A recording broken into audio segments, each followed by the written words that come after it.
اختتمت في العاصمة عدن أعمال الدورة الخامسة للجمعية الوطنية، والتي أقيمت على مدى يومين تحت شعار وحدة الصف الجنوبي والتنفيذ الخلاق لمخرجات اتفاق ومشاورات الرياض وحق الجنوب في استعادة دولته. المزيد في سياق التقرير، نتابع.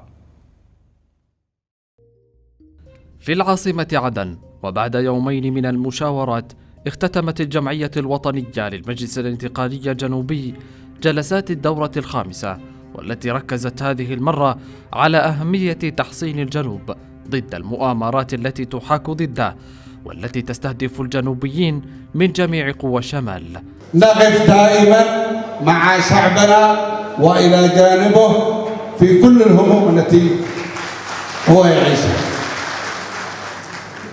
اللواء بن بريك أشار إلى أن الجمعية الوطنية تعقد دورتها للتأكيد أن لها رسائل وأهداف للجنوب وشعبه وأرضه، مشددا أن القرارات والتوصيات التي خرجت بها الدورة الخامسة للجمعية الوطنية ترتبط بكل الجوانب التي تعنى بمصلحة الجنوب وتهم الجنوبيين، وستعمل جاهدة لإيصالها لأعلى المستويات محليا وخارجيا. هذه اليوم هي الجلسة التي تعطينا الحق في المساءلة والرقابة على كل مؤسسات الدولة وأجهزتها.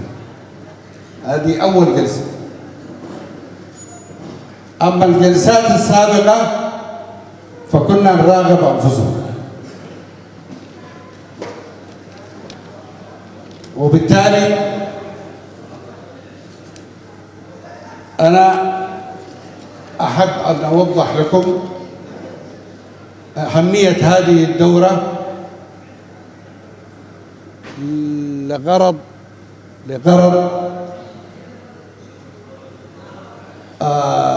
وضع النقاط على الحروف.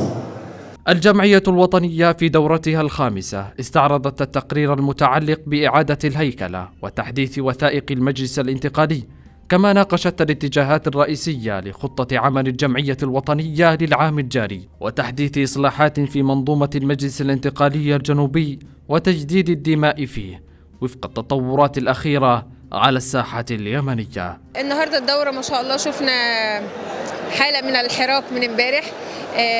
فكرة الدورة ان هي بتأكد على وحدة الصف الجنوبي، ده اهم شيء بتتطلبه المرحلة الحالية، انه لازم نوحد الصفوف، لازم نركز كويس جدا، لازم نبقى عارفين احنا رايحين فين وجايين منين. كمان الدورة اتكلموا امبارح عن ان هم يعني المرحلة اللي جاية هي مش مرحلة حرجة، لكن بقدر الامكان هي مرحلة محتاجة شوية ثبات، محتاجة شوية ثقة في القيادات، ومحتاجة شوية إيمان أكتر بأن احنا يكون عندنا ثقة في أن القيادات دي لا يمكن أن تتخلى عن القضية الجنوبية ولا الشعب الجنوبي، وده اللي أكده الرئيس امبارح. ويرى مراقبون أن الدورة الخامسة للجمعية الوطنية خلت من أهم نقطتين كانتا معيارا للحكم على جدوى انعقادها، حيث غاب الحديث بوضوح عن الصلف الشمالي في الشراكة والقرارات الأحادية، ناهيك عن الدستور الهتاري وعدم الإعلان عن رفض ذلك رسميا.